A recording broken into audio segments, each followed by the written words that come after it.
警方查缉了毒贩，将他带回所内。不过其实在查缉的时候，他不断咳嗽，以为警方会不敢继续执勤，但没想到呢，从口袋拿口罩的时候，毒品就意外掉落，搜出新型毒品咖啡包及凯他命等大量违禁物，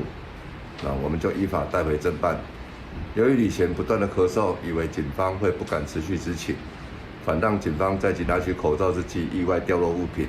但因为嫌犯也真的有疑似确诊的症状，所以将他带反锁的时候也实施快筛，结果是呈现阳性反应，所以最后可以看到移送的时候，他是穿着全身的防护装备。另外跟他要坐同车的员警也是一样的规格，一开始上车的时候他一样还在咳嗽，现在因为快筛阳性，所以后续依规定跟地检来实施视讯的审讯办理移送。